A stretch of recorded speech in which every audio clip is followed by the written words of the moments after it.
Salut les gars, ça bouge? Un jour normal dans la banlieue, Johanna enveloppe quelque chose dans un drap avant de le jeter à la poubelle. Pendant ce temps, sa fille Claire fait du vélo autour du quartier avec son chien Max. Quand Claire rentre chez elle, elle cherche sa mère et hurle en découvrant que Johanna s'est suicidée dans le grenier. De nombreuses années plus tard, Claire, adolescente, se réveille après avoir rêvé de la mort de sa mère.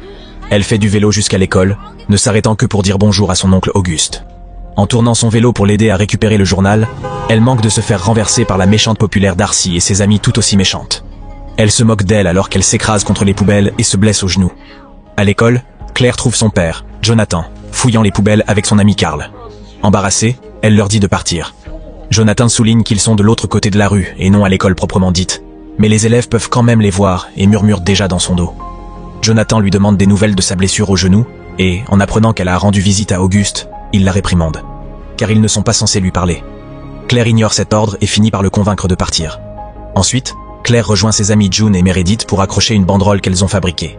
Un garçon en profite pour prendre une photo des fesses de Claire et Darcy, lance une boisson sur la banderole, la ruinant.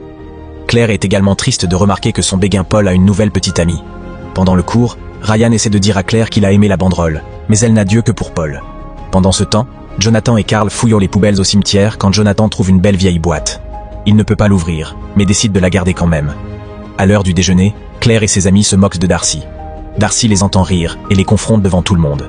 Claire explique qu'elle a appelé Darcy la smegma ultime, qui est une sécrétion génitale produite par les hommes et les femmes.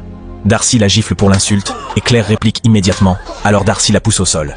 Une Claire furieuse riposte en s'attaquant à Darcy, et en commençant une bagarre sur une table. Tous les élèves applaudissent ou filment la bagarre alors que les filles roulent sur le sol sans montrer de signe d'arrêt.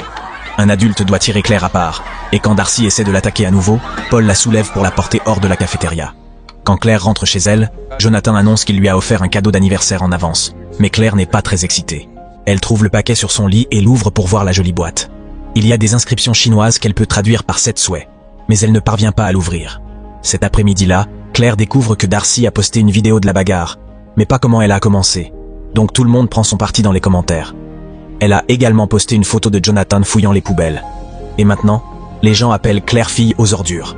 En se souvenant que la boîte disait 7 souhaits, Claire la saisit et souhaite que Darcy pourrisse. À ce moment-là, elle entend Max à la porte et l'ouvre pour lui. Mais Max refuse d'entrer dans la pièce et grogne contre la boîte. Au milieu de la nuit, pendant que Claire dort, la boîte s'ouvre et joue de la musique. Claire se sent mal à l'aise mais ne se réveille jamais, et la boîte se referme d'elle-même. Après avoir passé une nuit chez des amis, Darcy se réveille et va à la salle de bain pour découvrir que ses jambes pourrissent. En se regardant dans le miroir, elle hurle en voyant la pourriture apparaître sur son visage aussi. Le bruit réveille ses amis, qui prennent immédiatement des photos. Plus tard, à l'école,